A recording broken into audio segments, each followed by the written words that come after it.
പ്രിയപ്പെട്ട കൂട്ടുകാരെ, എല്ലാവർക്കും കുട്ടനാടൻ വിശേഷങ്ങൾ പേജിലേക്ക് വീണ്ടും സ്വാഗതം. അങ്ങനെ നെഹ്റു ട്രോഫി വള്ളംകളിക്ക് ഇനി 1 മാസം കൂടെ ഉള്ളൂ. എല്ലാ വള്ളംകളി സമിതികളും ക്ലബ്ബുകളും അതിനുവേണ്ടിയുള്ള പരിശീലനത്തിലും മറ്റു തിരക്കുകളിലുമാണ്. ഇന്ന് നമ്മൾ സംസാരിക്കാൻ പോകുന്നത് വില്ലേജ് ബോട്ട് ക്ലബ് കൈനഗിരിയെ കുറിച്ചാണ്. എല്ലാവർക്കും അറിയാവുന്നതുപോലെ തന്നെ UBC കൈനഗിരി പോലെ കൈനഗിരി പഞ്ചായത്തിൽ നിന്നുള്ള മറ്റൊരു പ്രമുഖ ക്ലബ്ബാണ് VBC കൈനഗിരി. ഈ ക്ലബ്ബ് രൂപീകരിച്ചത് 1968-ലാണ്.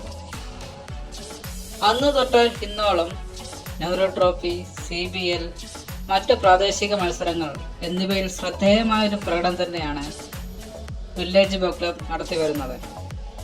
പക്ഷേ നെഹ്റു ട്രോഫി 1968 മുതൽ ഒരു കിട്ടാക്കനെയായിരുന്നു. അങ്ങനെ 1986-ൽ അവർ കാരിച്ചാലിലൂടെ ആദ്യ വിജയം നേടി. പിന്നീട് തൊട്ടടുത്ത വർഷം 1987-ൽ വീണ്ടും കാരിച്ചാലിനൊപ്പം തങ്ങളുടെ 2ാം ജയവും നേടി.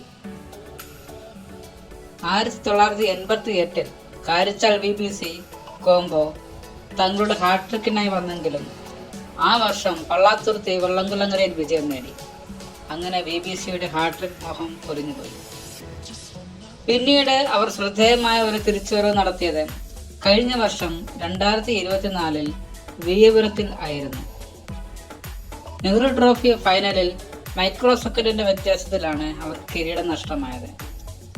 അതിനുശേഷം CBL മത്സരങ്ങളിൽ 2 വേദികളിൽ കാരിച്ചാൽ VBCയെ പരാജയപ്പെടുത്തി 1ാം സ്ഥാനം അവർ കരസ്ഥമാക്കി. കഴിഞ്ഞ വർഷം കൈവിട്ടുപോയ ട്രോഫി തിരികെ പിടിക്കാൻ VBC ഈ വർഷം 2025-ൽ ഏറ്റെടുത്തിരിക്കുന്ന വള്ളം വിയ്യപുരം ചുണ്ടനാണ്. ഈ വർഷം VBCയുടെ 3ാം ജയം വിയ്യപുരത്തിലൂടെ നേടാൻ സാധിക്കട്ടെ എന്ന് ആശംസിച്ചുകൊണ്ട് നിർത്തുന്നു. നന്ദി, നമസ്കാരം.